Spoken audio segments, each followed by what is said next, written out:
Yeah, we thank you for staying with us up to this moment on Good Morning Nigeria for today. And as a prompt for a second part of our conversation on sustaining gains in the fight against insecurity, here are excerpts from our first conversation put together by Garba Natala.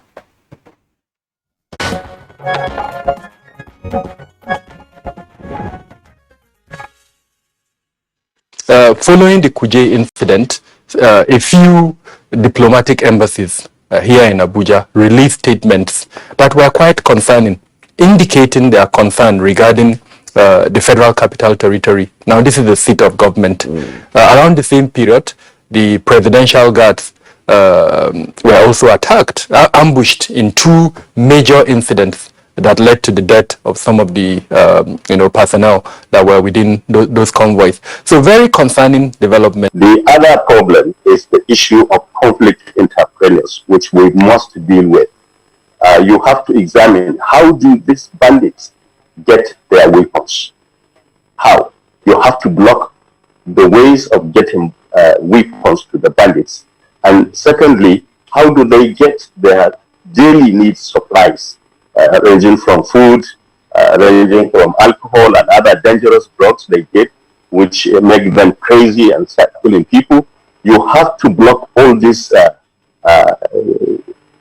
doors to ensure that the whole issue of banditry is dealt with in this area. But no matter how the governments come together, no matter how they strategize, if the doors of getting the weapons and the conflict entrepreneurs are not dealt with, this problem, I'm sorry, will persist. And you should also remember, there are many times that governors of the affected state have been in touch with the presidency. There is a lot of communication between the affected states and the Office of National Security Advisor, Office of the Chief of Defense Staff, Office of the Chief of Defense Intelligence. But what I want you to know is this. What we are dealing with is an accumulation of problems that have developed over time. I will not go into details as to what we are doing on how to sustain the ongoing operations. But I like you to know that we are working very hard, and by the special grace of God, we will sustain the ongoing operation. What is happening in Kaduna and Zamfara too, it's quite instructive. But what I want to think is that the governments of those states need to do more, because we're talking about an all-of-government approach. If you hear the narrative from the Zamfara State Commissioner, he is telling you that the states that are bordering, the local governments that are bordering Kaduna and Niger states are where they are moving and the rest. I think there needs more synergy.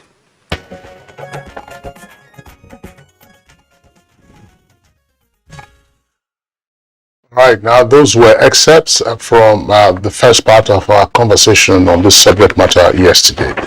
And happily, two of our guests yesterday are also joining us today. They are our regular analysts on security issues. So let's first welcome back to the studios Dr. Kabir Adamu, who's a security risk management expert. Dr. Adamu, glad to have you back to the studios. The pleasure is mine. Good morning. All right. And also here with us in the studios, we haven't seen him for a long time. He's been pretty busy in the field, field politics, field also in terms of his oversight. Honorable Abdul Razak Namdas, who is the chairman of the House of Reps Committee on the Army. Honorable Namdas, we're glad to have you this morning. Thank you so much. Good morning, Nigerians. Okay. All right.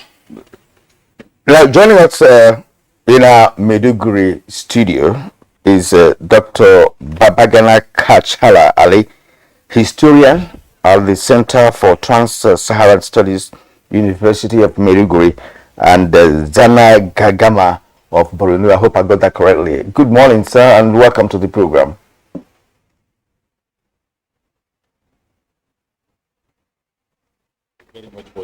Yeah. I just hope that Dr. Babagana Kachala Ali had me. Well, continuing the introduction, we have from our MENA studio, Okay, all right. Now we actually, Chrisley, we actually have two guests, that we're expecting to join us. Two guests. I think the network is being linked up to bring in Brigadier General John Temlong, who was with us on the conversation yesterday. I'm sure the engineers will sort that out because he's not with us in the Abuja headquarters studios this morning.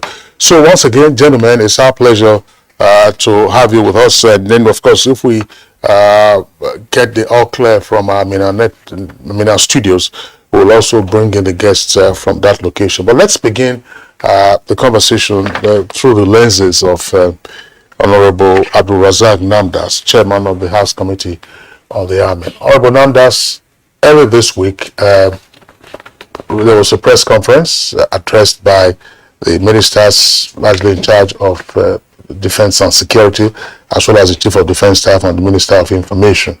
And the upbeat information out of that was that the security situation has improved tremendously in the country, and that we are unlikely to slip back into the very worrisome months and days that we had in the past of not just threats to lives and property, but actual decimation of individuals and their properties, or actual elimination of individuals and their properties. And we also do know that on a number of occasions, the security chiefs were guests invited by the National Assembly for usually closed-door briefing sessions, after session and after session. What exactly is happening now after those various collaborative efforts in the past? I know that at some point, even the National Assembly had expressed some frustration with regard to input and output, and therefore there were concerns as to what needed to be done. What has changed? Thank you so much for this opportunity. I want to say that we have been meeting with the service chiefs. Myself, as Chairman House Committee on Army, I've been having direct discussions with the Chief of Army Staff, and sometimes, as you said, even recently, we've been talking about the Kuje break. We have been meeting with some of the agencies of government and security agencies we've been discussing. I want to say that it is not time for us to sleep very well. The truth is that the security agencies are doing their best. They are trying, but we still have some kind of challenges. When I say some kind of challenges, that I don't want information where we feel that Nigerians should feel that all is well now, you can go on with your normal business, only to be attacked anyhow. I think the major challenge I see, as far as I'm concerned, is that sometimes agencies of government hardly act on even intelligence. You have, to be fair to the DSS, they've been turning out so many intelligence to the necessary agencies of government, but because failure to act on some of this intelligence, you feel then we will find ourselves in trouble. And I give an example like the Kuje outbreak. When we met, there were 30-something intelligence that was given to several agencies, not only the correctional center, warning them that, look, we have influx of terrorists that are hibernating around this area, and that there's likelihood that this thing is likely going to happen. But the people are not acting to the extent that they caught you unawares. And if you know Kuje very well, or you have been to Kuje, they have 5 towers, for example. There are 5 towers that ordinarily should be able to let anybody that is advancing several kilometers away, you should be in the position to detect. You should also know that even manning the checkpoints that will lead to the place is also a problem. So, but how did these people come successfully and then did their operations and leave is something that we did. So you can see that for us to say that all is well is not very true. But it's safe to say that they are actually trying, because the mere fact that they are doing arrests, the mere fact that they are also killing some of the bandits and the terrorists, that means they are also making efforts. But I think it is not very comfortable for us to say that all is well. It is good to be on our guards to be sure that we will continue to do the job. All right, there's one aspect of what you just explained that has to do with the Kuje attack, successful attack, by terrorists. You said that they've received warnings, not just the correctional center, but also other agencies, that should have been responsible or that would have been reactive, early enough, before they struck. And of course, if such happened, one would have thought that somebody has failed somewhere. And at what point did somebody fail? Who failed and why? And that should be addressed. Because if that is not done, of course, a repeat is a possibility. I'm not wishing that, but that's coming from your explanations. Now, let's go to Mina, where we now have Honorable Emmanuel Omar, Commissioner for Internal Security, Niger State. Honorable Emmanuel Omar, good morning and welcome to the program.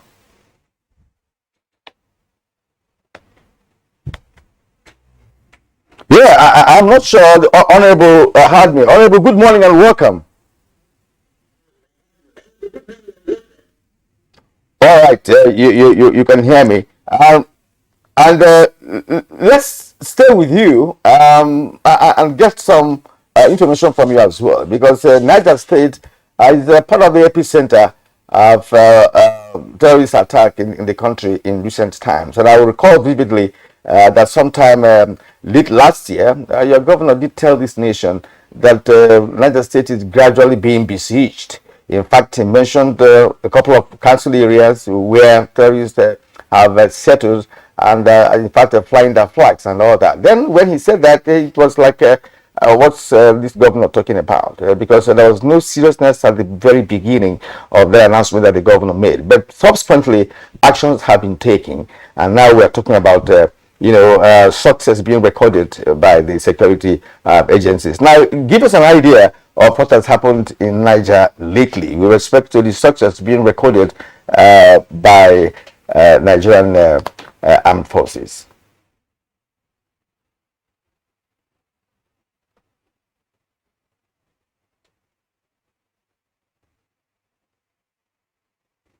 Thank you very much. Like you rightly pointed out, in the past, Niger has been one of those epic center for the acts of terrorism and banditry.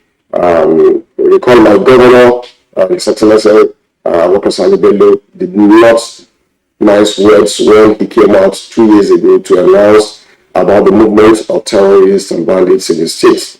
Initially, when they said that, people thought he was just raising an alarm. But again, recent events and things that unfolded justify what he was saying at that time. Now, like you said also, Niger had experienced some of these attacks. Prior to this time, we had about 7 local governments that we consider as severe threats in the state because of the activities of terrorists and banditry. And those local governments that share boundary with Kaduna State, Zamfara State, and part of KB State. But in the interim, as currently now, just yesterday we did a review about our risk assessment and threat analysis, and to the glory of God, we are seeing remarkable achievements. Now, kudos to the commitment of our government, which is led by His Excellency the Governor. Kudos to the federal government, who rose to the occasion now to prove that, that Nigeria is a country and it has a functional government. And kudos to all our law enforcement agencies and security agencies, and even those volunteers who daily sacrifice their lives just to ensure that we have peace in our land. So the situation has greatly improved. It came in as a result of our collaboration between the state government and the federal government. We have the law enforcement agencies in this state who are doing their very, very well. So also the community cannot be let out of this. They too, they are contributing to what we are currently seeing now. Thank you very much, Honorable Emmanuel Umar. It's interesting what is playing out in Niger. quite aside the fact of what my colleague earlier pointed out, that your governor was reported to have said last year, that the terrorists had staked out territory in Niger, there were also the reports by your governor that there was something like protection racketeering. In other words, farmers were being asked to pay certain sums before, one, they could go to till their land, and secondly, to harvest their crops. There was also the report, again indicated by the state governor last year, that some of these terrorists and bandits had actually burnt down a number of farmlands. What do we know this year?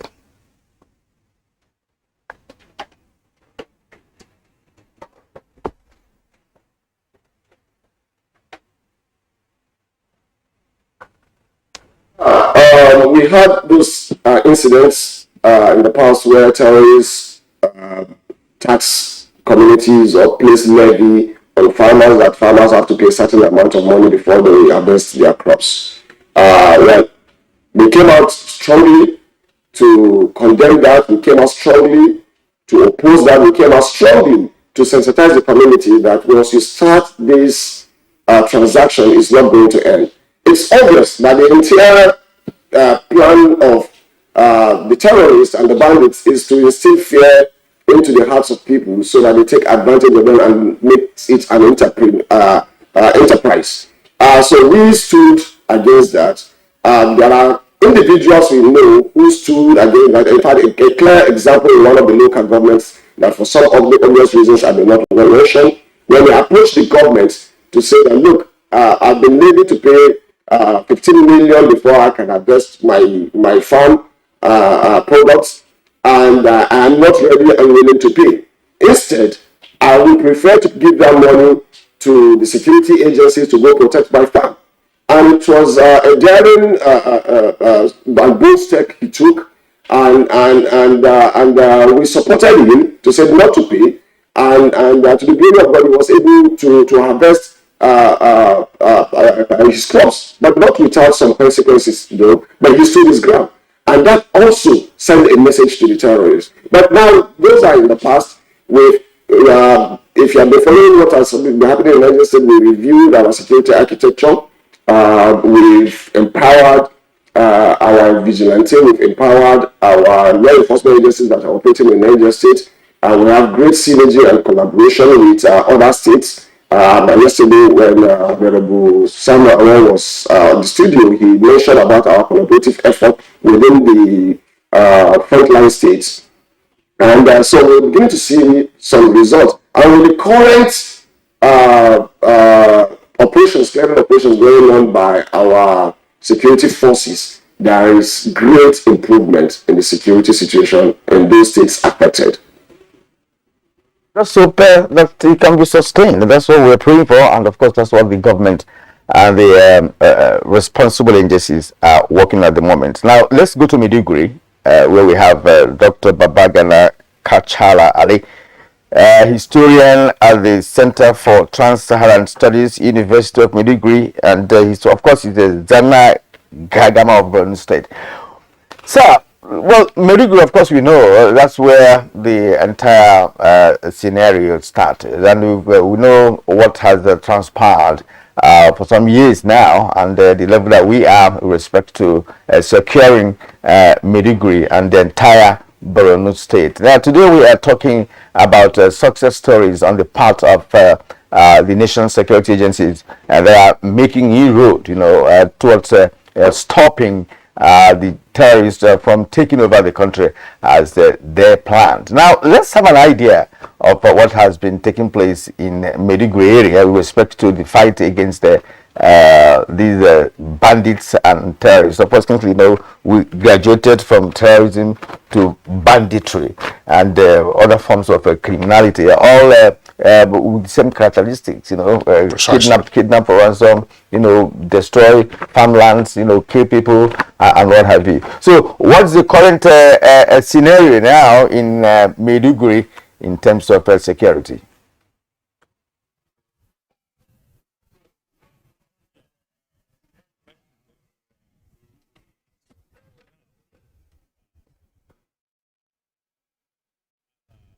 several parts of Borno State.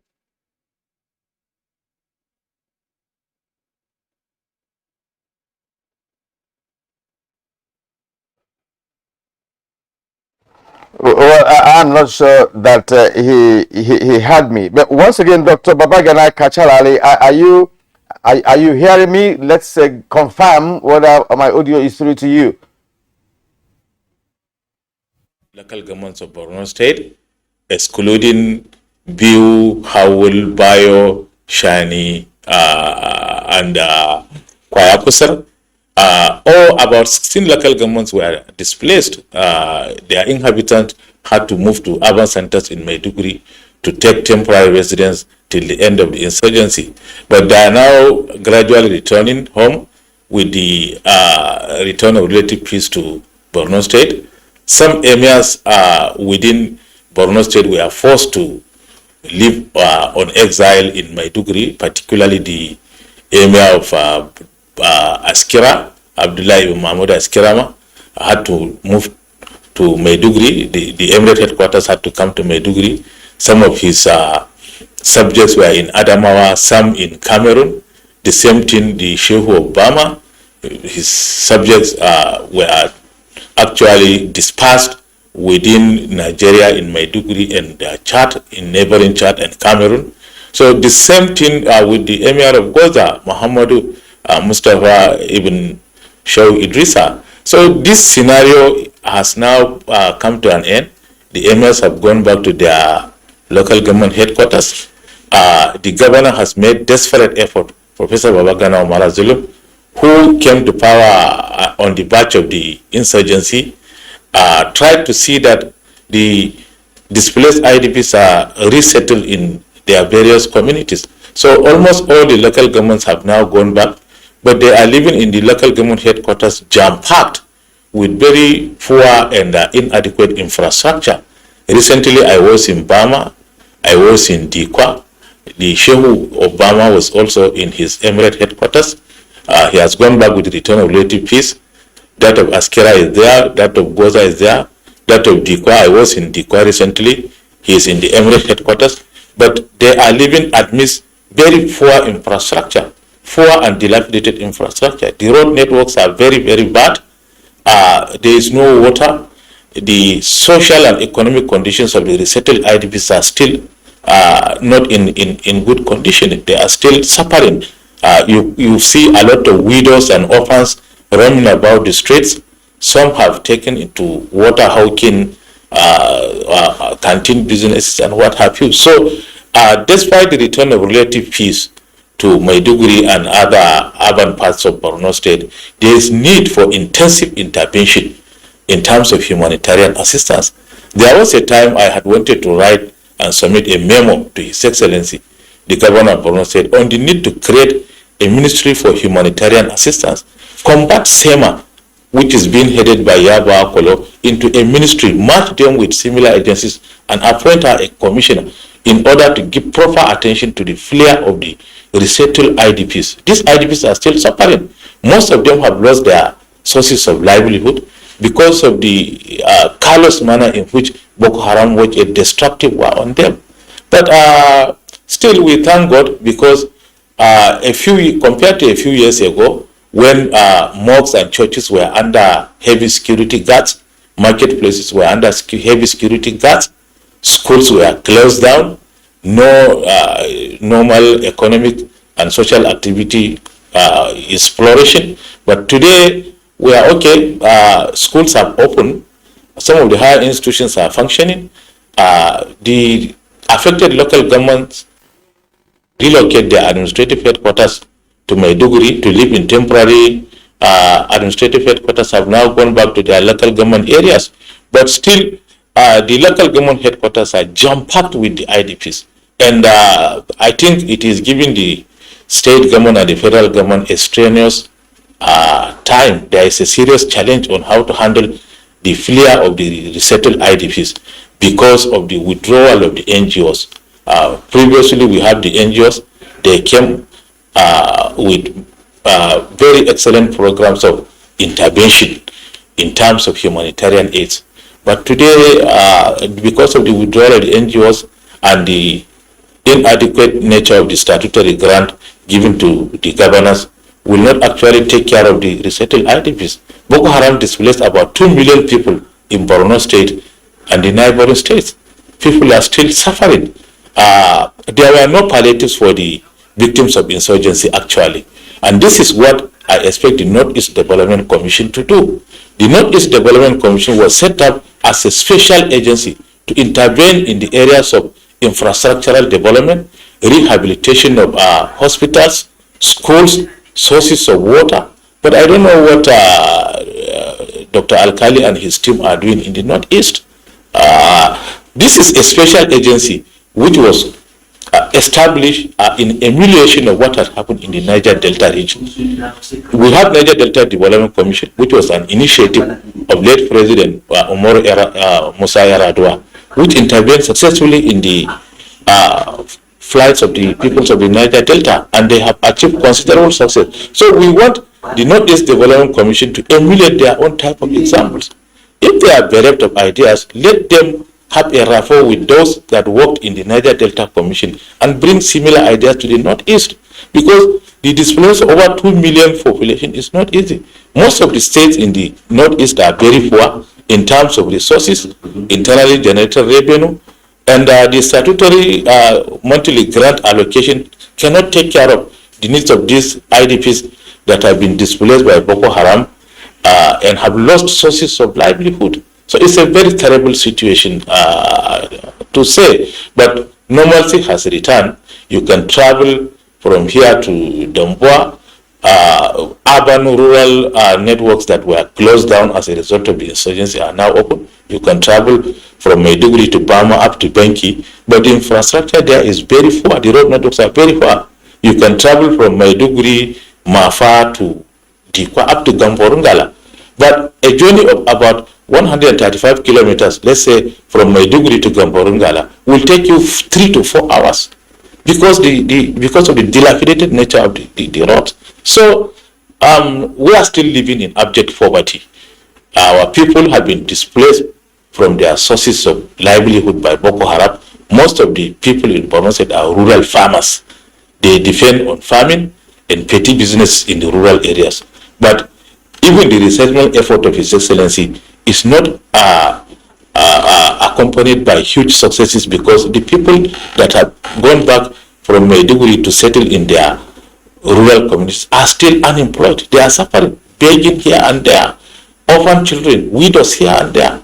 So, we are just pausing you here. We will continue because we understand your line of thought, with respect to all the things that you've been able to explain. But some of us here are also wondering what has happened to funds, being given to the Northeast Development Council or whatever the name is, commission. What we're interested in is how are they impacting, how are the operators impacting on the lives of those persons who have lost their homes and their livelihoods. And we'll get back to that, in the course of the program. For now, let's. Kilian, but thanks. I mean, you pointed this out. I think that Dr. Kachala Ali raised some pertinent issues as to the level of peace that has returned and normality. People are able to commute at least safely within some distances. But if Borno retains the scars of many years of terrorist atrocities, then it's understandable why the infrastructure is still the way it is. It will take a while to get them back. But one of the things he said, which is a bit worrisome, he says that if the NEDC, that is the Northeast Development Commission, is, in his words, bereft of ideas, they could borrow from NDDC, which is the Niger Delta Development Commission. I'm sure that there will be concerns about that, because there are also agitations around. I was going to ask you whether NDDC is doing well. Efficiency. They have their own efficiency considerations, but we're not offering the mic in the meantime. So we're not offering the mic. Yeah. I know that Honorable Damdas is here.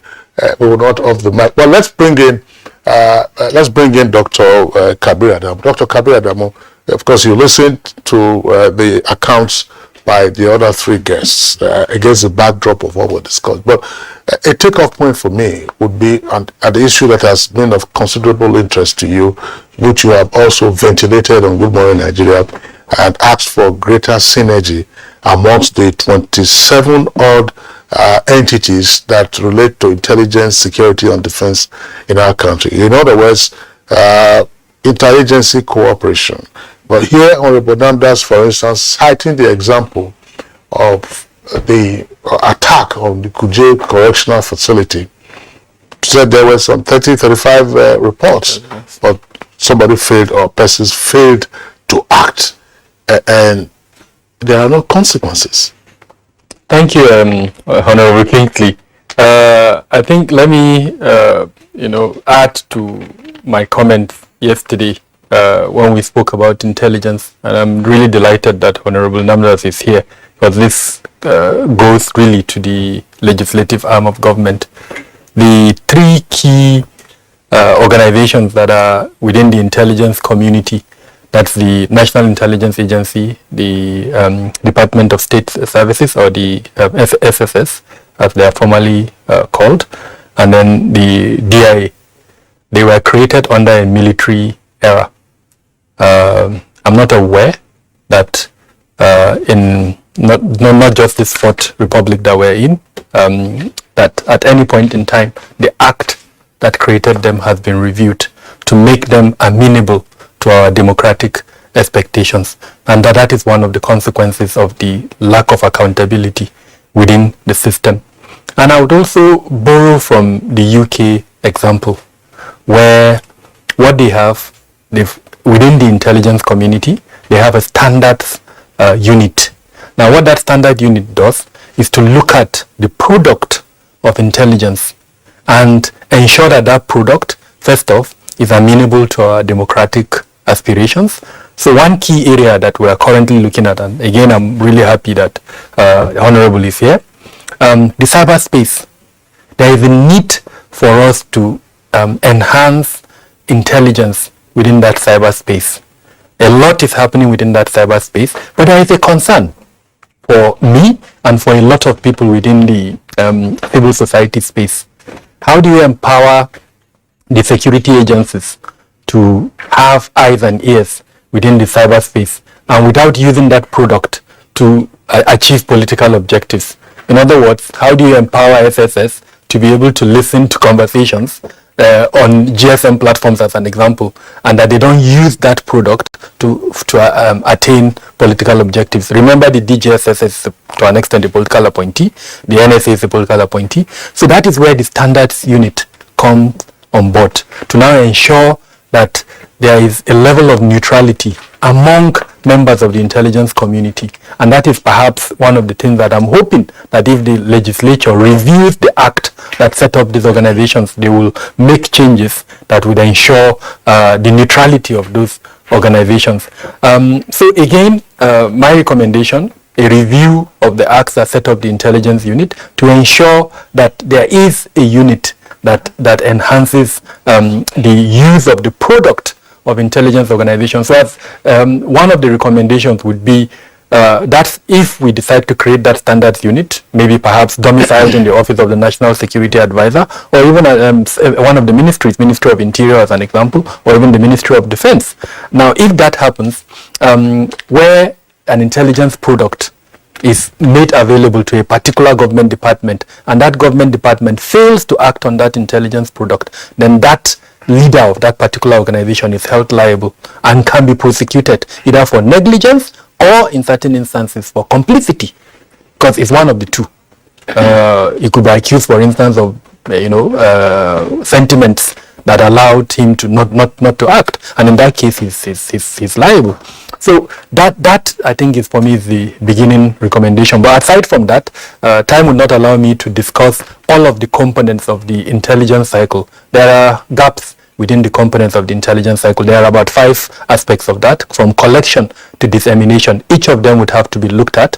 It's once the laws have been reviewed and they've been updated to make them amenable to our democratic aspirations, then the other aspects are operational aspects. One of them, for instance, is capacity and capability, training of our personnel within that intelligence community.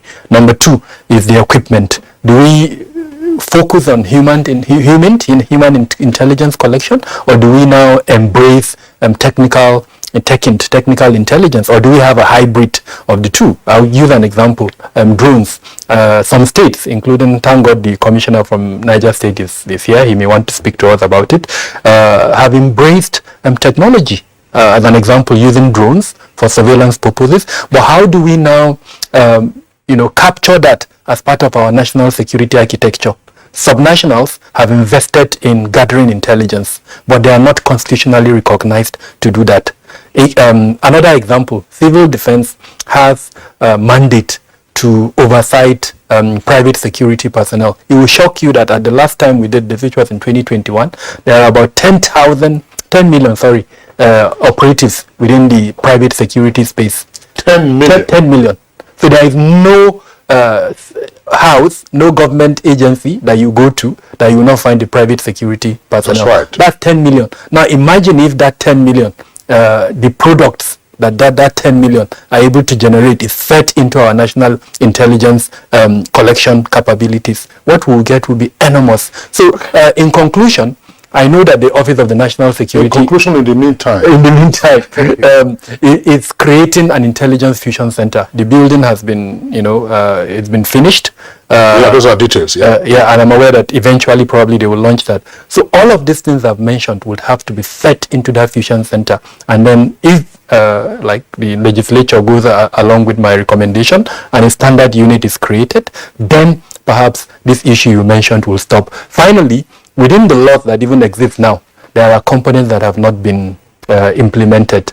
The existing act says we should have an ombudsman within the intelligence community. That ombudsman has not been appointed. But would that ombudsman not be the equivalent of the standards unit that you're talking about, in a sense, in the UK, for instance? The way the current act is legislated, or rather, I think it was framed under the military era, it would not, he or she will not play that role. We'll have to change it. The role he or she will play, if that person is appointed, is to look at, yesterday we spoke about having a database for retired personnel. So he will play that role. For instance, those of them with grievances, the grievances will be addressed.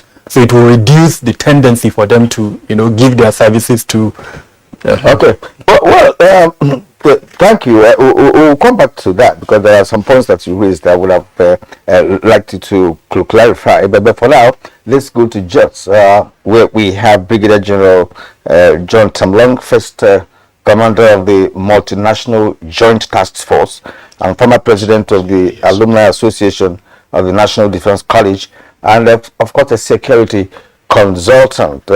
Hence we're with him this morning. So of course you were with us yesterday. Good morning for today and welcome to the program. Good morning, Kirian. Good morning, Nigerian. I know you were here yesterday and this topic was properly digested, and your submissions yesterday is a reminder of the fact that we need more professionals like you, who have left the scene but still very active and who have the skills and what have you. But I'm going to ask you a question that has to do with the issue of a multinational joint task force within the West African sub-region that have been assembled. You are the first commander of that task force, and I want to know how effective it was during your time, and now what is happening with the task force. Are they bringing anything on the table in terms of successes being recorded presently by Nigerian armed forces and of course other multinational task force members? Now, what gains can you say that we have recorded by instituting multinational joint task force? Are we reaping the gains now that we are talking about successes in respect of fighting insecurity in Nigeria?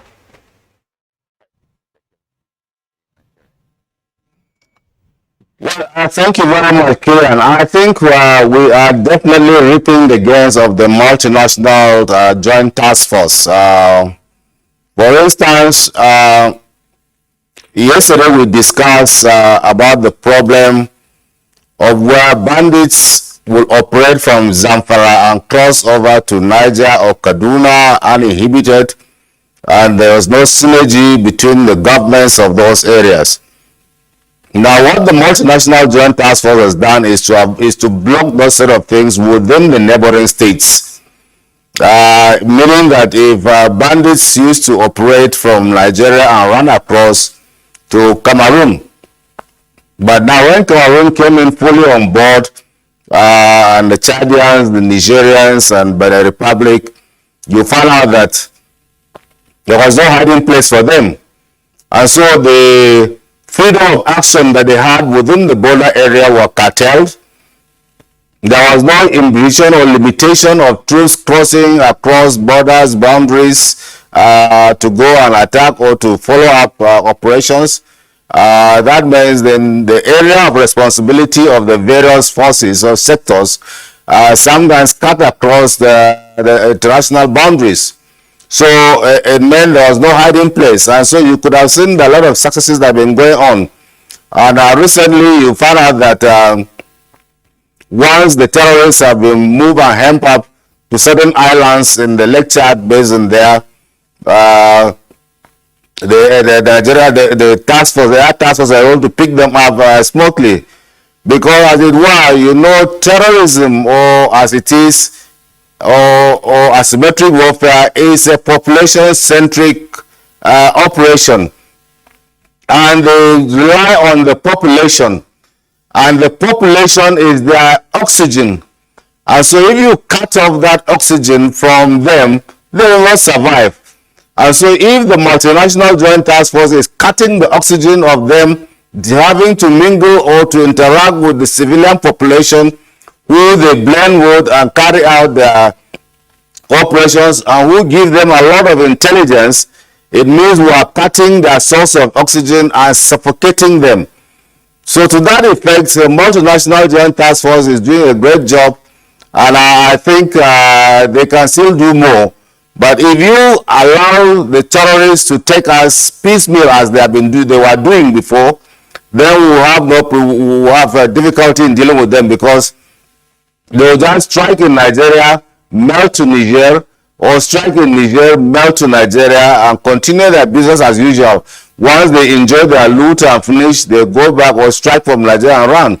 That aspect is no more there, because the multinational joint task force is taking care of those situations. So I think to that extent we need that, and the multinational joint task force to have foreign partners, the AU, the US, EU, and the rest, who help in providing intelligence and other logistics that helps in keeping the troops going. So I think to that extent we need to do that. We need to even bolster it more. If you see what is happening in alliances, the NATO alliance, we need something like that within this area, because you need to have a permanent future, not just a task force. You need a permanent future, because if you have operated in those areas, you find out that it's vast land. In fact, the whole of the Lake Chad basin, even just the Nigerian side alone, is bigger than some states, even some countries in Africa.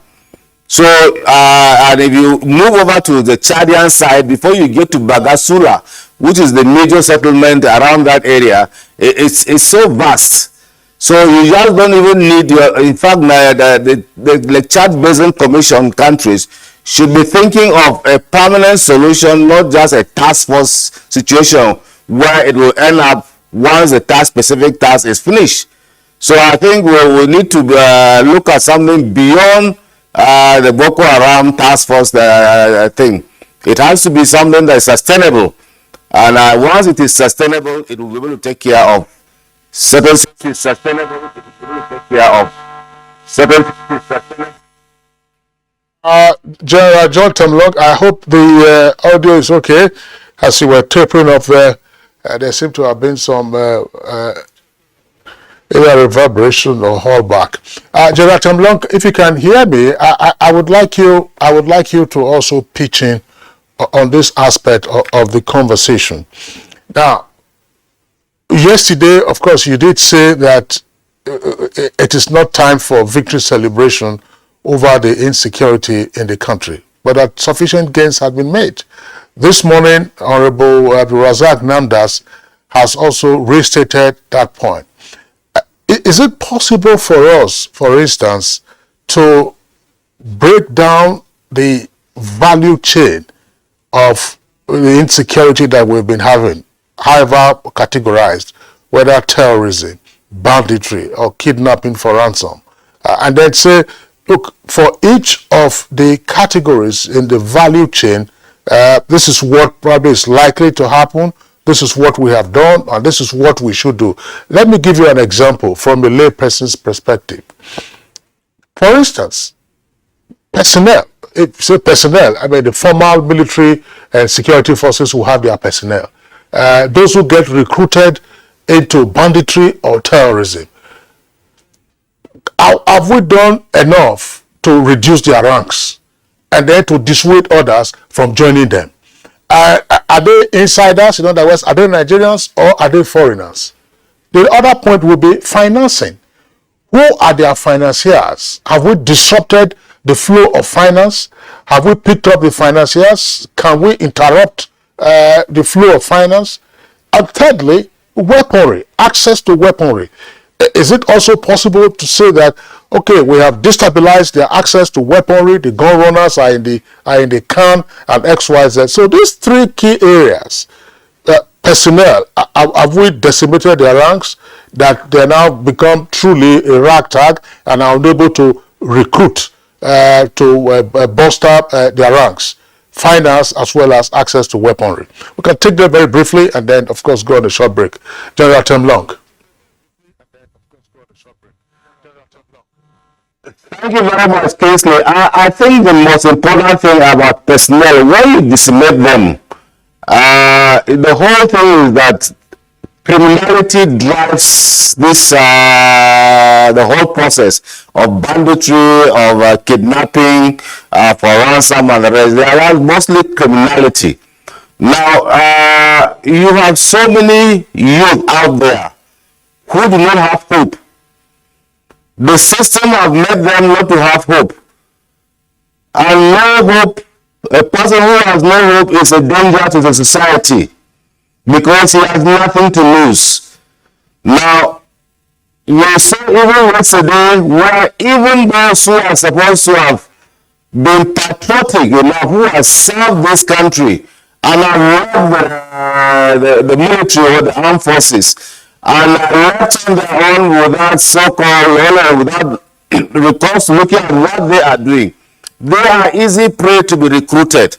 So when you decimate those people who they call their army or their soldiers, the moment you decimate them, there are 101 others who are ready to be recruited.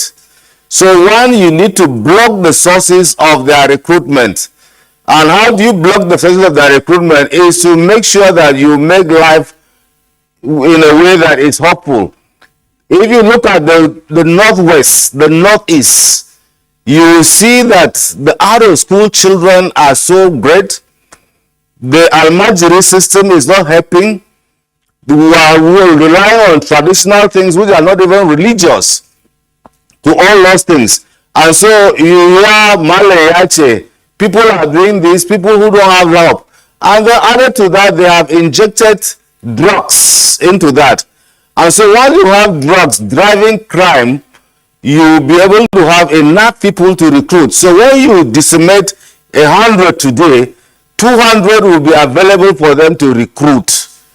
And then we need to guide, like we said, to make sure that we insulate the professional military who have retired from these people, because they are a trained body that are helped. So you must take back the intellectual property and say, look, we are paying you for it, our security department allowance will give you, you will not use it against the state. Now, if you look at the history of resilience in all countries, you find out that it is the citizens that rise up against criminality, citizens that rise up against terror, citizens that rise up against dictatorship. The Free France Army during the Second World War, volunteer force of French citizens inside French who were sabotaging the Germans and providing intelligence to the armored forces as to the build-up to the D-Day landing on Normandy. So it all behoves now that we have enough of these people out there who can be used to organize and galvanize our population. You find out that you have a lot of these chaps who are now coming in as volunteers. You have the chaps in the northwest, northeast, volunteers.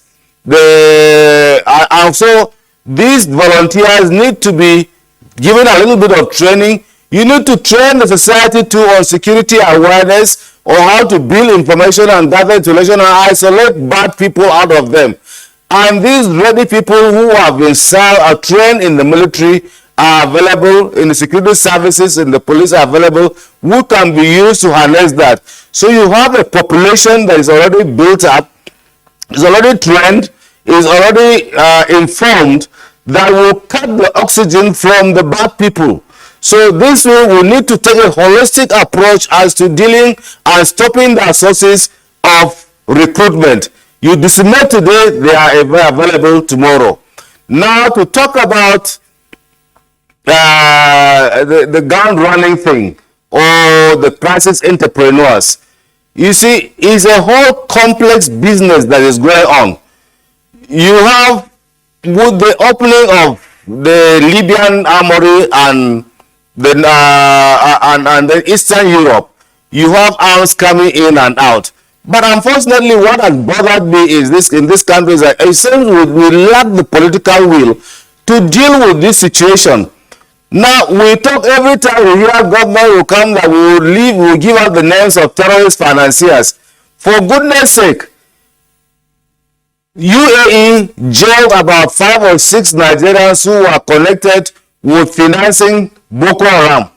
Nobody has been jailed in Nigeria who are part and parcel of that. We had a situation that Beirut and Change were closed and the rest.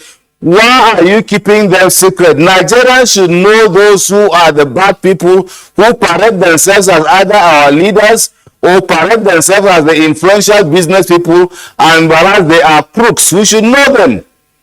And so once you start doing that, everybody will start being afraid to be associated with evil, because there is no sacred cow. So I think what we need to do, instead of blocking even their financing, let's expose those who have hands. You start bringing all sorts of laws. The moment they were arrested in UAE, Dubai brought out their names. Who are those who are doing it here? Every time NFIU will tell you this, minister will say, EFCC will say this. He will tell you this. We will definitely return to you for you to complete what you've started. Of course, we are working with time. We have to respect that a great deal. We're going to take a short break now. When we come back, we're going to look at the issue of equipping of the military. And of course, we have Honorable Abdul Razak Namdas here, with the chairman of the House Committee on Army. We've also talked about equipping the Army with relevant technologies, modern equipment, more armaments and ammunition to ensure that they're adequately armed to face the terrorists, whom of course we know have all manner of war equipment that they have deployed in Nigeria. We'll take a short break now. When we come back, the program continues. Nigerians, elections are here again. Let us shun violence. Let us play the game according to the rules. Do not be a thug. Say no to violence. Let's rise and defeat violence, crime, and sabotage against the peace of our nation. Nigeria is the only country we have. We must do everything to keep it united. We must avoid any act that promotes hate and disintegration. Say no to separatist movement, terrorism, fake news, hate speech, religious bigotry, and any act that tends to divide us as a nation. Watch out for strange gatherings and suspicious movements. Restrict access to sensitive documents and data, the disclosure of which may damage national security. Educate your staff and family, particularly on measures to safeguard information and report security breaches. Apply relevant legal security guidelines to protect yourself and your neighbors. Due to misinformation and wrong choices, some idle persons resort to vices in their greed to get rich quick. They resort to kidnapping, killings for rituals, and other heinous crimes. Avoid wrong use of the social media. Before you broadcast that false message, think twice. Ask whether it will promote peace or violence. For safety at home, still be security conscious. Educate your household on safety tips. Report all suspicious movements and persons to the security agencies nearest to you. Be a good citizen. Be patriotic. To pass security information, please call 0813-222-2105, 0915-339-1309, 0908-837-3514, or send a mail to dsspr@dss.gov.ng. This message is from the Department of State Services, DSS.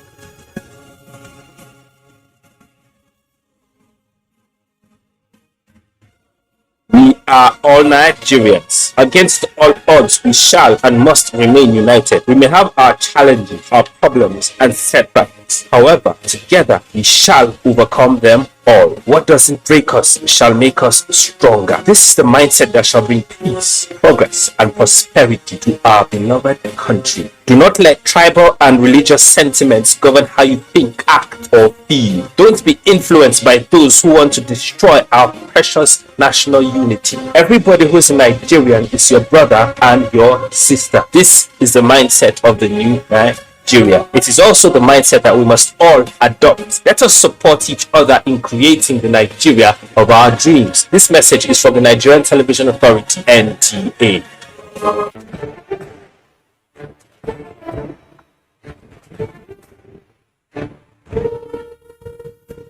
Finally, the hero of Nigeria's democracy has arrived. He shall usher us into a new phase of development, peace, and prosperity. He is the father of the new Nigeria, His Excellency President Muhammadu Buhari, GCFR. Welcome to another season of giving Nigerians hope yet again. We are sure of a great future for both ourselves and generations yet unborn. We look forward to your leading us as a nation into our manifest destiny. Though the challenges against us as a people are many, we know that your leadership shall set us on the right path to our greatness. A new dawn beckons on us all, and having you as our president is a precursor to this. Thank you for believing in Nigeria. This message is from the Nigerian Television Authority, NTA.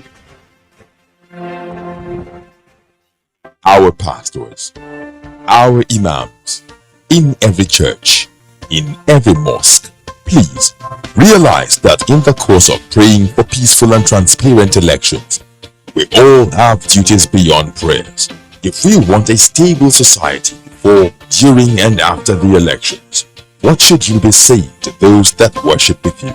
All Sundays and all Fridays, you are saddled with the responsibility of bringing up good generations. It is therefore your duty to both man and God to ensure peace all the time, no matter about elections alone. People talk to people and people listen.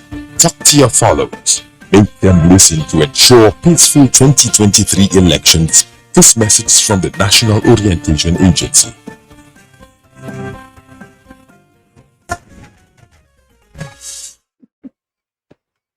All right, you're welcome back, and we thank you for staying with us. Now, let's go to the issue of equipping the Nigerian military. Of course, you are the chairman House Committee on the Army, just the Army. A lot of us know we have Air Force, Navy, and what have you.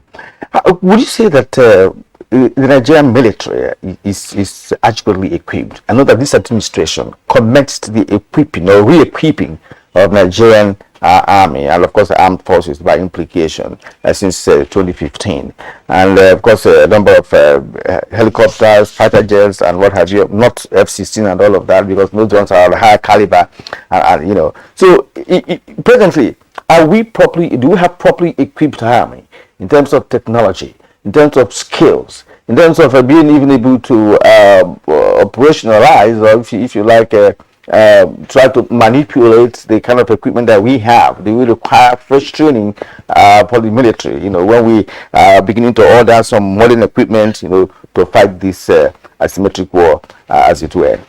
Thank you again. Let me tell you that the average Nigerian is of the opinion that the armed forces have been given a lot of funds and that they've not bought the necessary equipments and things like that. But as a member of National Assembly, they want to appropriate funds to the armed forces. I can tell you that apart from the supplementary budget that we did so special and probably $1 billion that was issued some times ago, the normal budgetary allocation that the Nigerian Army has never gotten above 30 billion.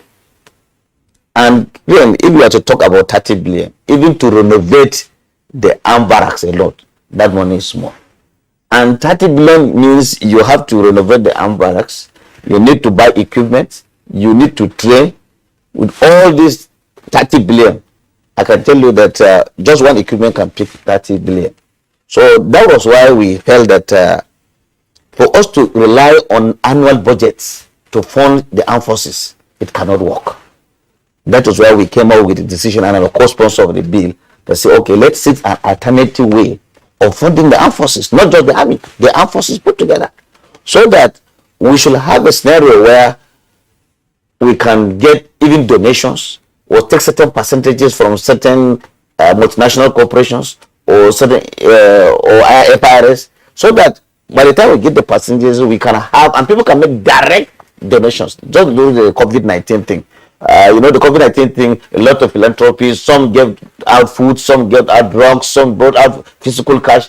Until that is done, you cannot get an armed forces at its best with annual budgetary allocation. It's not very possible. And the worst part that people don't understand is that even today, if you bring 1 trillion to budget for the capital of the Nigerian armed forces, you are not going to get the equipment to prosecute the war in the next 6 months. If you go out of it, you have to place order and you will be on queue. It will take 2 years. That's why even the Tucano thing, we had to wait for over a number of 3 years before it start coming. And then when you're doing some of signing these documents, they'll tell you that, okay, you are supposed to use it on terrorism. Now it's banditry. You're not supposed to use it on banditry. You have to come back to the National Assembly. We have to come back and issue a statement and then talk to the president. Please classify them now as terrorists so that we can use it on them. So to answer your question, the armed forces are doing their best with the little they have. When we go on oversight, we see new equipment, but we also see those equipment even during Shagari era, they're still using it. But let me add this, yes. But before you continue. Yeah. Right. I think I have had the privilege of visiting elsewhere, like Indonesia, for instance, which of course is an Asian country.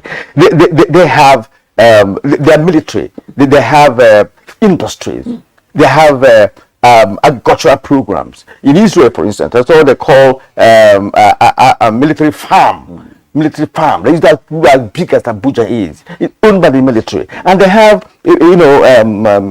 so some clusters. Because they produce tomatoes, for instance, they will, process tomatoes in the name of the army, making money. In Egypt, the same thing. Even the military has a transport service in Egypt. As a matter of fact, the military of Egypt does not rely on government to fund itself. So, can we develop into such, kind of a structural, a kind of adjustment on the part of how the military is run, depending on government 24/7, as you pointed out? You're not talking about donations. How could people be donating to the military of a nation? This is not the only country that people donate to the armed forces. There are a lot of people that do other countries. I can tell you that in Nigeria, the military on its own also tried their best to manufacture some of the locally made equipment. But to be fair to you, to all concerned, they still need to improve. They need more support. That's why they need to also relate with other industries in order for them to survive. You go to Kaduna today, at least we have a military industry that produce some of the boats, produce even the MRAP during the Brate. He displaced some MRAP that they were able to do locally here. But that is not enough. But they have to look inwards. But that is not enough. But to land, please, I want to respond to one issue that was raised by one of the speakers from Maiduguri, but not its development. Dr. Kachala. Yes, please, I want to say that we should not expect too much. We are not expecting as if the Northeast Development Commission has been there like over 20 years. It's not true. It is in our time that we established this Northeast Development Commission. As to be fair to them, as a member of the National Assembly, I know that I am aware that they have been providing certain infrastructure development across the Northeast. I come from Adamawa State. I know that they have built bridges, they have commissioned schools, they have provided certain roads, but it may not be very enough. And you look at how much do they also have. So that don't think it is like NDDC or like, you can't equate it with them, because this one is a younger, but they are really doing their best at the moment. Okay, thank you very much, Honorable Nandas. Let's return to Mina, where we still have the Honorable Commissioner in charge of Internal Security and Humanitarian Affairs, Honorable Emmanuel Umar. Honorable Umar, well, there are a number of issues that one could raise with regard to Niger and how well we are coping. We know that you have a challenge with your landmass. We know you also have a challenge with the fact that Niger State is a transit state between the north and the south. But a citizen cooperation, how much of it are you getting, or how much of it are you galvanizing? That's one point. And then how are you also responding to the answer provided by General Temlong with regard to decimating the personnel that could be recruited into banditry or terrorism and their immediate replacement? Namely, out of school children, they will have about 20 million or so of them now in the country, according to the latest numbers by UNICEF. We haven't had an official response yet from the Nigerian government. How are you dealing with that to ensure that part of that supply chain to likely personnel to be recruited even after the existing ones have been smoked out and neutralized? How is the government responding to that? Citizen cooperation, that's one I asked. Second question is, how do you disrupt the supply chain, for instance, of personnel recruitment into banditry, kidnapping for ransom, and terror?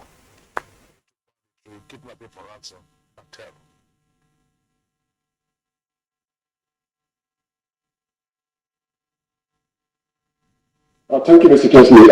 And also thank you for the honor and the new rank that you've given to me as a doctor. I hope Dr. Kabir, who is a very good friend and brother, will not be too envious of that. Unfortunately, while we were talking, there were some hitches. We had some technical hitches here, so I couldn't get some of the questions you raised. But if I understand it very well, you spoke about how can we decimate the numbers of the recruits, bandits. Well, it was McNamara who spoke, and he said, look, you can never achieve security without development, and you can never get development without security. So when we only look at security from the point of using force, or the hard approach, or what we call the kinetic approach, and we may never get the required result. The outcome will always be skewed. Now, there are several factors that attract individuals to be recruited into banditry or terrorism.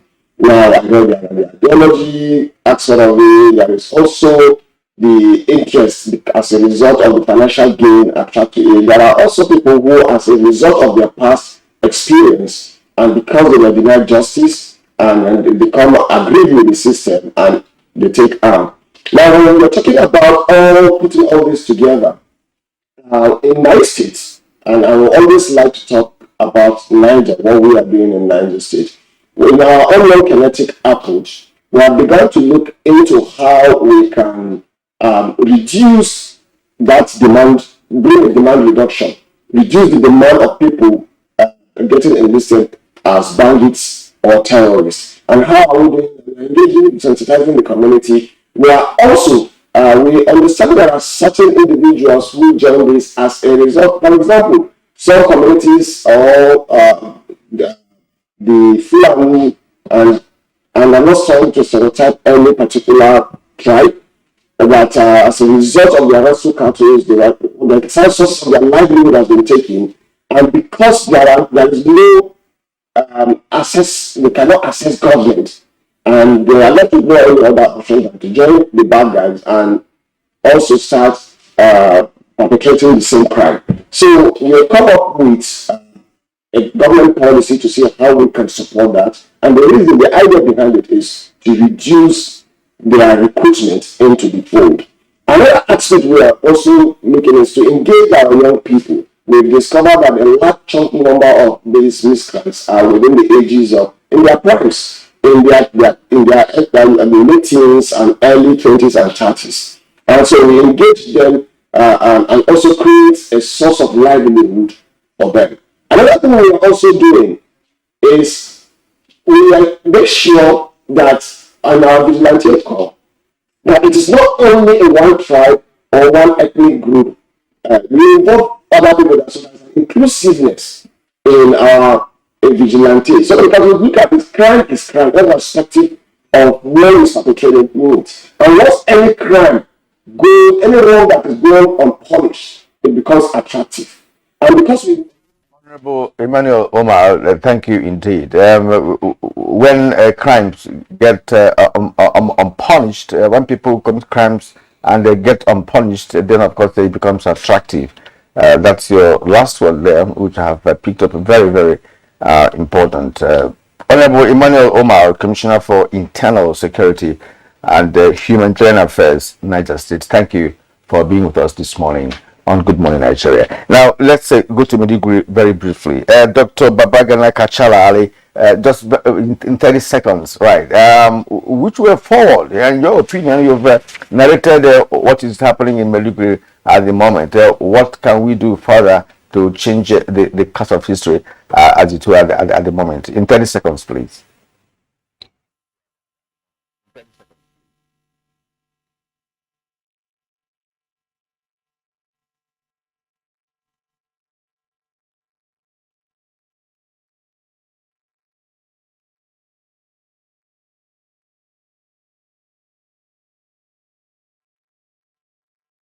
The insurgency that has happened in Borno State.